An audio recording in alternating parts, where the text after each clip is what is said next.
So the average American right now has 10 or 11 different financial relationships. Everybody has 4 credit cards in their pocket, and you've got your 401k, your spouse's 401k, the IRA that you had with a prior employer, you've got your kids' savings accounts, maybe a 529 account, auto loan, your mortgage, it's a lot of stuff. And so what Mint does is it links to 7,500 different banks, brokerages, and loans, and pulls all that information together in one place. So you see how much you have, how much you owe. It updates every night, so there's never any data entry.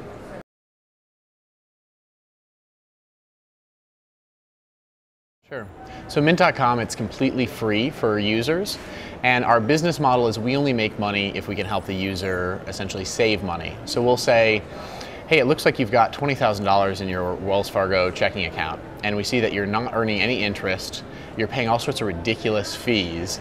You really ought to move over to ING, you're not going to pay these fees, you're going to earn more interest, and so you're going to have $350 more per year. We can calculate it out quite precisely, and then we get a sales fee from ING or HSBC or E-Trade. We'll see your spending habits and say, hey, it looks like you spend $180 on phone, TV, and internet. You could bundle it all together for $99 with AT&T or Comcast.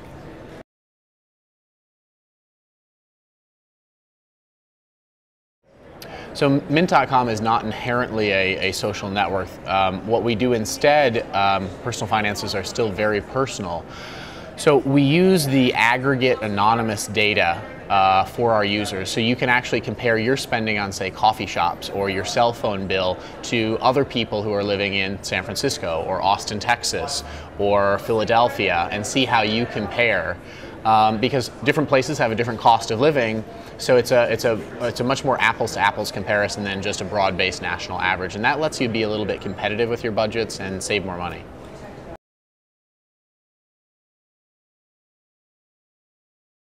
Absolutely. Everybody asks this question because to sign up for Mint, you essentially give us all of your bank usernames and passwords, and that's how the bank knows that we're your authorized agent and how we can pull back the transactions, the balances, the bill due dates on a nightly basis. So it's important to note that we have bank level data security. Everything is encrypted. We have outside security audits by VeriSign and HackerSafe, and then we have white knight hackers essentially who try to penetrate the site. No one's been able to do that.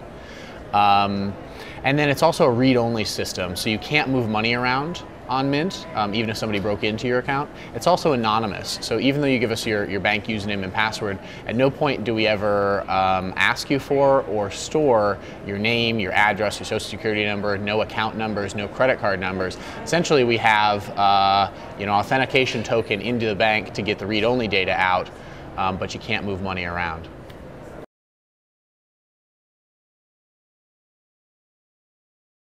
So yesterday we actually hit our millionth user, so Mint has actually started to go mainstream. We're bigger than Quicken Online, we're bigger than all the other financial products out there, so I feel very fortunate about that.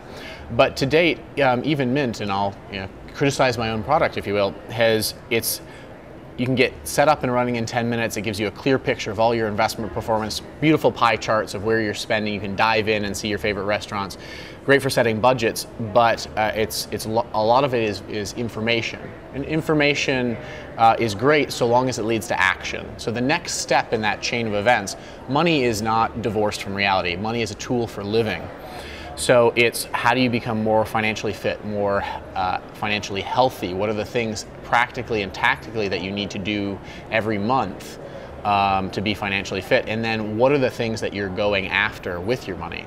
So is it remodeling your kitchen? Is it putting your kids through school? Is it retiring? Is it taking a dream vacation or buying a Ferrari? Whatever it may be, Mint will show you what you need to do step by step to get there, how much you need to save per month, where you can cut back on your existing expenses, get your cash back and discounts on the things you buy most, and then it becomes not just an informational tool to understand your finances, but a system to do more with your money, to save money every day, and that becomes incredibly powerful, especially right now.